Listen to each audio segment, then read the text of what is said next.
పత్రికల్లో ప్రధాన వార్తల్ని చూద్దాం.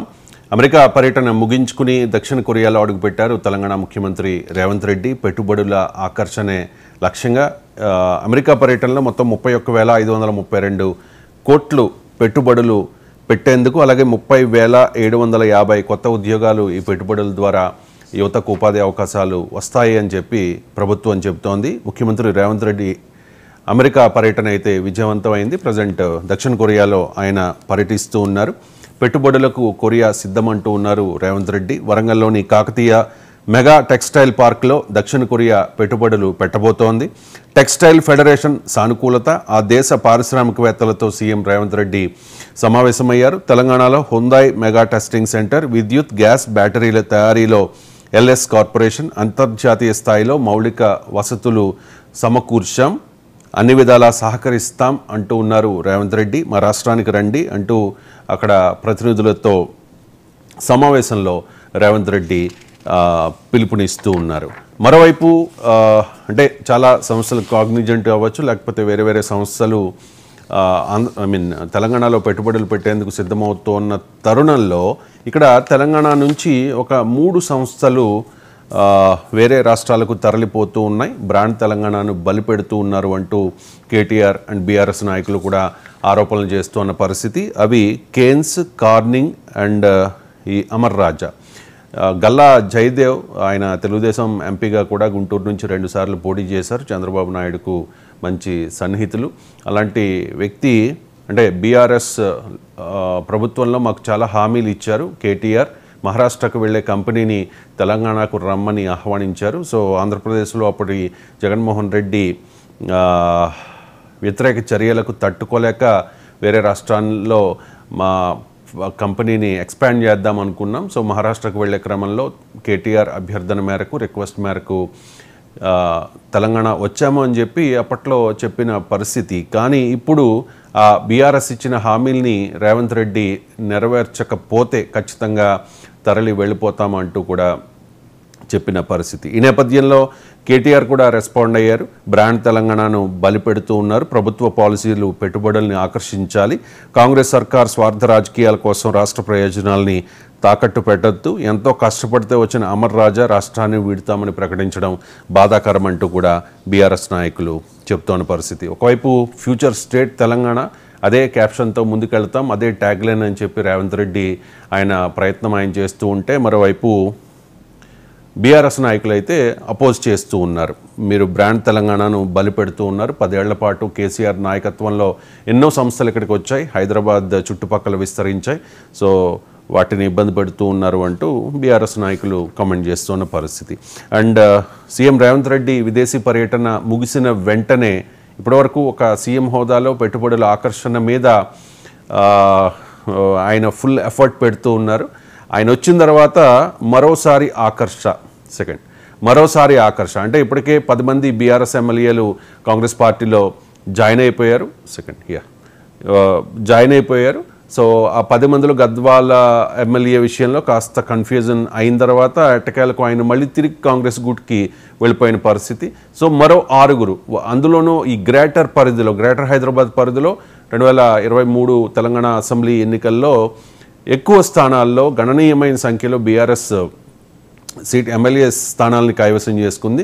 సో గ్రేటర్లో పాగా వేయాలంటే ఖచ్చితంగా ఇక్కడ నుంచి ఎమ్మెల్యేలని ఎక్కువ మందిని కాంగ్రెస్లోకి తీసుకోవాల్సి ఉంటుంది. ఇప్పటికే శేర్లింగంపల్లి ఎమ్మెల్యే అరకపూడి గాంధీ, అలాగే రాజేంద్ర నగర్ ఎమ్మెల్యే ప్రకాష్ గౌడ్ కూడా కాంగ్రెస్ పార్టీలోకి వచ్చేసిన నేపథ్యంలో అమెరికా పర్యటన పూర్తయిపోయిన వెంటనే కూడా మరోసారి ఆకర్ష్ స్టార్ట్ చేయడానికి కాంగ్రెస్ సిద్ధమవుతున్నట్లుగా సమాచారం. ఇప్పటికే ఇక్కడ ఉన్న నేతలు ఆయా ఎమ్మెల్యేలతో మాట్లాడుతున్నట్టుగా ఈ వార్త సారాంశం. మరోసారి ఆకర్ష కాంగ్రెస్లోకి జీహెచ్ఎంసీ పరిధిలోని 6 ఎమ్మెల్యేలు. సీఎం రేవంత్ రెడ్డి విదేశీ పర్యటన నుంచి తిరిగి రాగానే చేరికలు. బీజేపీతో బీఆర్ఎస్ నేతలు టచ్లోకి వెళ్లారన్న ప్రచారంతో అప్రమత్తమవుతూ ఉన్నారు. కొందరు నాయకులకు కార్పొరేషన్ చైర్మన్ పదవులు ఇచ్చే అవకాశం కూడా కనిపిస్తోంది. సో రేవంత్ రెడ్డి విదేశీ పర్యటన పూర్తయిన వెంటనే ఆయన 14th ఆగస్ట్ అంటే రేపు రాబోతూ ఉన్నారు. ఎల్లుండి స్వతంత్ర దినోత్సవ వేడుకల్లో ఆయన పాల్గొంటారు. ఆ తర్వాత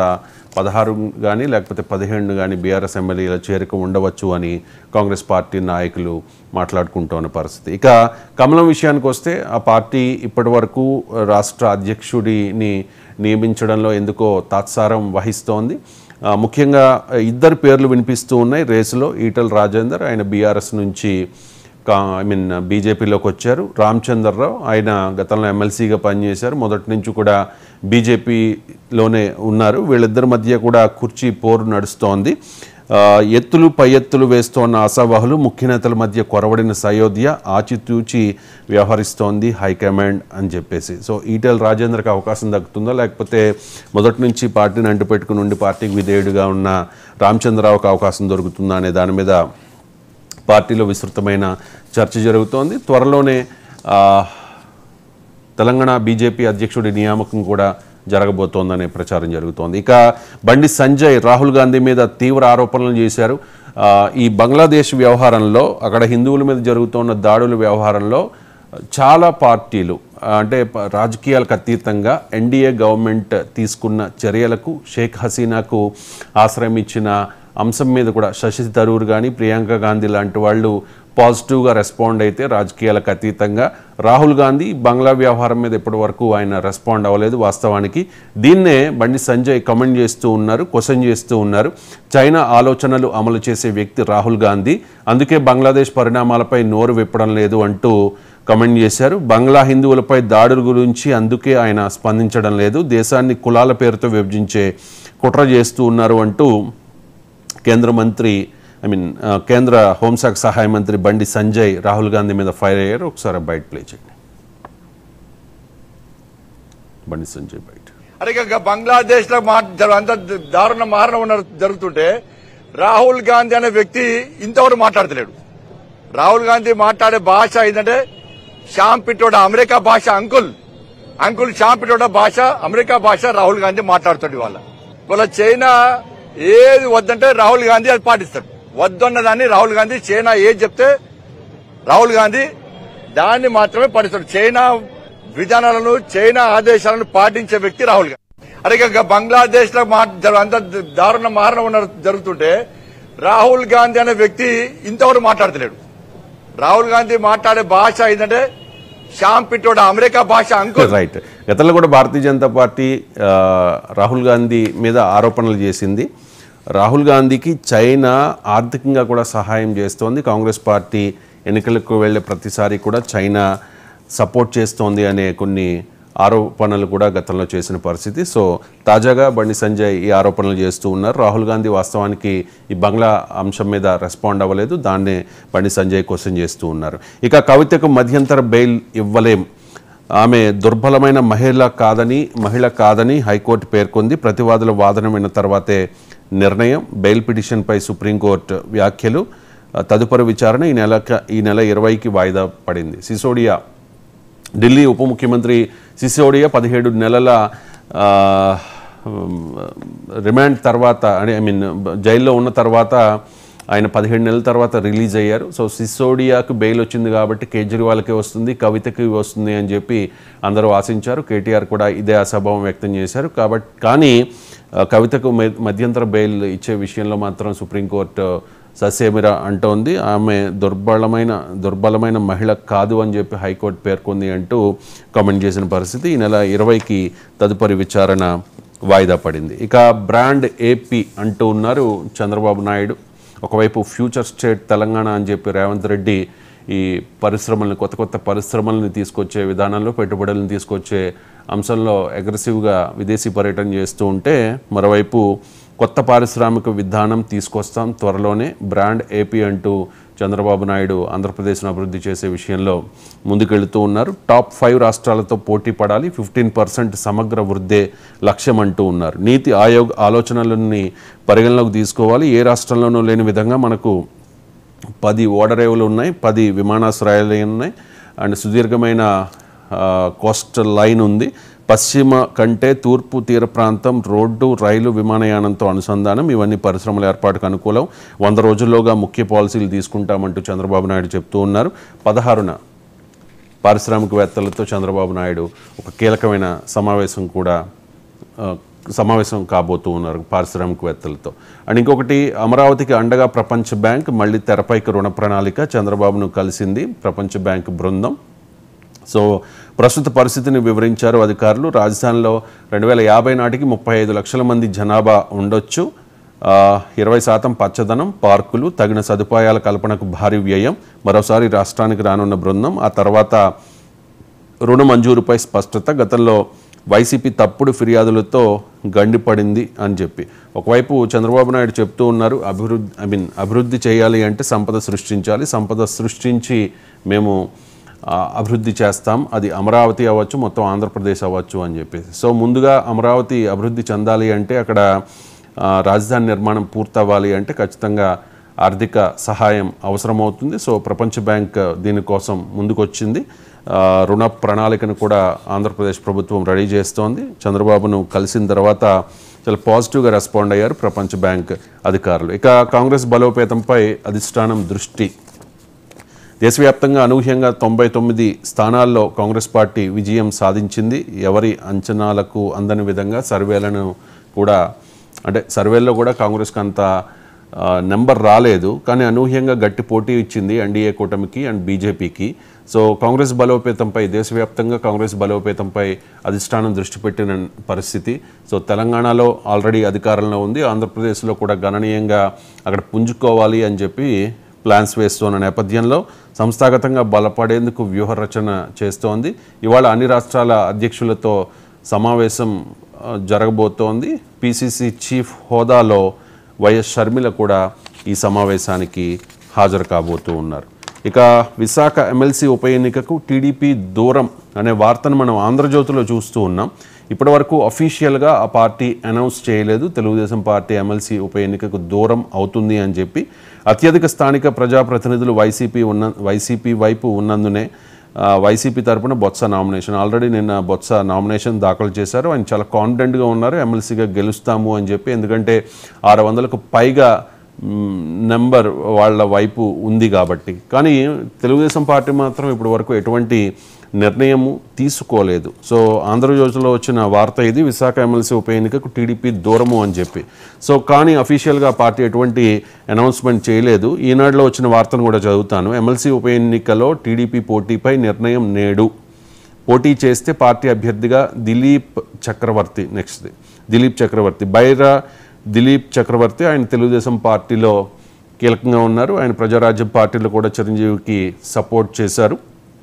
ఆయన అనకాపల్లి ఎంపీ టికెట్ కూడా ఆశించారు. ఆల్మోస్ట్ ఆయన పేరు కూడా అప్పట్లో కన్ఫర్మ్ అయింది. కానీ ఈ బీజేపీతో పొత్తు తర్వాత అక్కడ సీఎం రమేష్కి అవకాశం కల్పించారు. సో ఇప్పుడు బైరా దిలీప్ చక్రవర్తిని బరిలోకి దింపే అవకాశం ఉన్నట్లుగా ఒకవైపు ప్రచారం జరుగుతుంటే, ఆంధ్రజ్యోతిలో మాత్రం విశాఖ ఎమ్మెల్సీ ఉప ఎన్నికకు టీడీపీ దూరం అని చెప్పి ఆల్రెడీ రాసేశారు. చూడాలి మరి ఇవాళ ఒక కీలకమైన నిర్ణయం తీసుకోబోతూ ఉన్నారు చంద్రబాబు నాయుడు. ఎమ్మెల్సీ ఉప ఎన్నికలో పోటీపై టీడీపీ కొత్త ఎత్తులు వేస్తోంది అంటూ సాక్షిలో వచ్చిన వార్త ఇది. విశాఖ జిల్లాలో వైఎస్ఆర్ కాంగ్రెస్ పార్టీదే బలం, వాస్తవంగా బలం వైసీపీదే. ప్రజాప్రతినిధులను కొనాలని కూటమి ప్రయత్నం, ఫలించని కుట్రలు, కూటమి వైపు రాని ప్రజాప్రతినిధులు, ఓటమి భయంతో ఇప్పటికీ అభ్యర్థిని ఖరారు చేయట్లేదు కూటమి అంటూ ఈ వార్తను సాక్షిలో మనం చూడొచ్చు. ఇక బలం లేకుండా టీడీపీ ఎందుకు పోటీ చేస్తోంది అని అడుగుతూ ఉన్నారు బొత్స సత్యనారాయణ. ఆయన విజయం మీద చాలా కాన్ఫిడెంట్గా ఉన్నారు. ఎవరో బిజినెస్ మ్యాన్ను పోటీ చేయిస్తారట. నాకు తెలిసి బైరా దిలీప్ గురించే బొత్స మాట్లాడి ఉంటారు. రాజకీయాలంటే వ్యాపారమా? వైఎస్ఆర్ కాంగ్రెస్ పార్టీ స్థానిక సంస్థల ఎమ్మెల్సీ అభ్యర్థి బొత్స ఈ కామెంట్స్ చేశారు. నామినేషన్ నిన్న దాఖలు చేశారు. అండ్ వైవి సుబ్బారెడ్డి వైఎస్ఆర్ కాంగ్రెస్ పార్టీలో ఒక పవర్ సెంటర్ ఆయన ఈ దువ్వాడ ఇష్యూ మీద కూడా రెస్పాండ్ అయ్యారు. ఈ దువ్వాడ ఇష్యూ వైఎస్ఆర్ కాంగ్రెస్ పార్టీకి ఎటువంటి నష్టము కాదు. వ్యక్తిగత వ్యవహారం వేరు, రాజకీయ వ్యవహారం వేరు. వ్యక్తిగత వ్యవహారాల వల్ల పార్టీకి నష్టం ఉండదు అంటూ ఆయన చెప్పిన పరిస్థితి. మరోవైపు అంటే వైఎస్ఆర్ కాంగ్రెస్ పార్టీకి పూర్తి బలం ఉంది అని చెప్తున్నారు. వాస్తవంగా నెంబర్ వాళ్ళ వైపు ఉంది. కానీ ఇప్పటికే మనం రీసెంట్గా జీవీఎంసీ స్టాండింగ్ కమిటీ ఎన్నికల్లో 10కి 10 స్థానాల్లో కూటమి గెలిచిన పరిస్థితి. కాబట్టి అటువంటి ఏదైనా మిరాకిల్ జరిగితే కనుక ఖచ్చితంగా కూటమి గెలిచే అవకాశం ఉంటుంది. ఇప్పటికీ చాలామంది కూటమి వైపు వచ్చినట్టుగా సమాచారం. మరి గెలిచే స్థాయిలో వస్తారా? ఎందుకంటే బొత్స కూడా ఆర్థికంగా చాలా పవర్ఫుల్ కాబట్టి ఈ ఎన్నికలన్నీ కూడా డబ్బు చుట్టూనే తిరుగుతూ ఉంటాయి కాబట్టి ఆ స్థాయిలో డబ్బులు ఖర్చు పెట్టగలిగే, ఇన్ఫ్లుయెన్స్ చేయగలిగే నాయకుల్ని కలుపుకుని ముందుకు తీసుకెళ్లగలిగే వ్యక్తి ఎవరు అనే దాని మీద తెలుగుదేశం పార్టీ బాగా రీసెర్చ్ చేస్తోంది. ముందుగా గండి బాబ్జీ పేరు వినిపించింది, ఆ తర్వాత పీలా గోవింద్ సత్యనారాయణ పేరు వినిపించింది, ఇప్పుడు అనూహ్యంగా బైరా దిలీప్ పేరు వినిపిస్తోన్న పరిస్థితి. అండ్ ఇక్కడ డొక్కా మాణిక్య వరప్రసాద్, ఆయన వైసీపీ ఎమ్మెల్సీగా ఉండి ఆ తర్వాత రిజైన్ చేసి తెలుగుదేశం పార్టీలోకి వచ్చారు. ఒక డిమాండ్ పెడుతూ ఉన్నారు, ఈ ఎమ్మెల్సీ ఎన్నికలు అంటే ఎమ్మెల్సీలు అంటే పెద్దల సభ కదా, అది ఆ పెద్దల సభలో ఇలా చిల్లర వేషాలు వేసిన వాళ్ళు, లేకపోతే ఇలా వ్యక్తిగతంగా ఫ్యామిలీ వ్యవహారాల్లో పార్టీకి లేకపోతే రాజకీయాలకు చెడ్డ పేరు తెస్తున్న వాళ్ళు, ఇలాంటి వాళ్ళందరినీ కూడా డిస్మిస్ చేయాలి అని చెప్పి ఒక డిమాండ్ పెట్టారు. ఒకసారి డొక్కా బయట ప్లే చేయండి. ఏంటంటే రాష్ట్ర అసెంబ్లీలో చర్చించి ఒక తీర్మానం చేయాలి. హుండాకోర్, కూనీకోర్, కబ్జాకోర్ని రాజకీయాల్లో లేకుండా బహిష్కరించాలి. అలాంటి వాళ్ళని రాజకీయాలకు దూరంగా ఉంచే విధంగా చట్టం చేయాలని చెప్పి నేను డిమాండ్ చేస్తా ఉన్నాను. ఎందుకంటే విక్టిమ్స్ మహిళలు. రాజ్యాంగ నిర్మాత అంబేద్కర్ మహానుభావుడికి నువ్వు నిజంగా గౌరవం ఉంటే నీకు మంచి అవకాశం ఈరోజు ఉంది. ఏంటంటే ఎస్సీ ఎస్టీ కేసులో శిక్షించబడిన తోట త్రిమూర్తులు గారిని పార్టీ నుంచి బహిష్కరించారు. అదేవిధంగా ఎస్సీ ఒక్కరోని చంపి డోర్ డెలివరీ చేసిన అనంతబాబుని బహిష్కరించుకుని నిజంగా నీవు అంబేద్కర్ స్ఫూర్తి ఉంటే, డోర్ డెలివరీ చేశాడని ప్రత్యక్షంగా లైవ్లో వచ్చింది కదా, అతనే ఒప్పుకున్నాడు కదా, ఇంకా నీ పార్టీలు ఎట్లా కొనసాగిస్తా? అదే నిన్న ఒక అమ్మాయిని అన్యాయం చేసి ఆ కుటుంబాల్లో చిచ్చు పెట్టి అంత గందరగోళం చేసి ప్రజలందరికీ ఎంటర్టైన్మెంట్ ఇచ్చిన మరి అతన్ని బహిష్కరించు. నిజంగా బహిష్కరిస్తే ఒక నామ్ సెట్ చేసిన అవుతాం. వాళ్ళందరూ లోపల పెట్టుకొని నేను అంబేద్కర్ భావాలతో ఉన్నానంట. నిజంగా అంబేద్కర్ భావాలకు నువ్వు కట్టుబడి ఉంటే ఎస్సీ ఎస్టీ చట్టంలో శిక్షించబడిన తోట త్రిమూర్తులను ఎట్లా కొనసాగిస్తావు? నువ్వు నీకు నైతిక ధైర్యం రావాలంటే నువ్వు ఇమ్మీడియట్గా ఈరోజే. సో అది వైసీపీ ఎమ్మెల్సీలు ముగ్గురు మీద ఆరోపణలు ఉన్నాయి కాబట్టి వాళ్ళ మీద అనర్హత వేటు వేయాలి, వాళ్ళని పార్టీ నుంచి సస్పెండ్ చేయాలి అని చెప్పి డొక్కా మాణిక్య వరప్రసాద్ టీడీపీ సీనియర్ నేత డిమాండ్ చేస్తూ ఉన్న పరిస్థితి. వాస్తవంగా తోట త్రిమూర్తుల మీద ఈ ఆరోపణ ఉన్న తర్వాత ఆయన ఎమ్మెల్యేగా 2 సార్లు తెలుగుదేశం పార్టీ నుంచి ఎలక్ట్ అయిన పరిస్థితి. మరి తెలుగుదేశం పార్టీ అప్పుడు ఎందుకు యాక్షన్ తీసుకోలేదు అనేది ప్రశ్న కూడా ఖచ్చితంగా వస్తుంది. అండ్ ఇంకొకటి, బడ్జెట్ హామీల్ని అమలు చేయండి అని చెప్పి రీసెంట్గా కేంద్ర బడ్జెట్లో ఆంధ్రప్రదేశ్కి అలాగే బీహార్కి, ఎందుకంటే ఇక్కడ తెలుగుదేశం పార్టీ అక్కడ ఆర్జేడీ మద్దతు ఇచ్చాయి కాబట్టి కేంద్రంలో ప్రధాని మోదీ 3వ సారి బాధ్యతలు చేపట్టగలిగారు కాబట్టి 2 రాష్ట్రాలకి కూడా బడ్జెట్లో నిధుల్ని ఎలొకేషన్స్ ఎక్కువ ఉన్నాయి. సో వాటికి సంబంధించి అమరావతి అండ్ పోలవరం ఈ పనులకు నిధులు ఇవ్వండి, వెనకబడిన జిల్లాల్లో మౌలిక వసతులు కల్పించండి, మూలధన వ్యయంపై 25,000 కోట్ల ప్రతిపాదనలు పరిశీలించండి అంటూ కేంద్ర ఆర్థిక మంత్రి నిర్మలా సీతారామన్ను కలిసి టీడీపీ నేతలు, ముఖ్యంగా మంత్రి పయ్యావుల కేశవ్ అండ్ టీడీపీ లోక్సభ పక్ష నేత లావు శ్రీకృష్ణదేవరాయలు అండ్ ఇతర అధికారులు కూడా కేంద్ర ఆర్థిక మంత్రికి రిక్వెస్ట్ చేశారు. తొలి విడత నిధులు ఇవ్వండి అంటూ రిక్వెస్ట్ చేశారు. మరి కేంద్రం ఎటువంటి నిర్ణయం తీసుకుంటుంది అనేది చూద్దాం.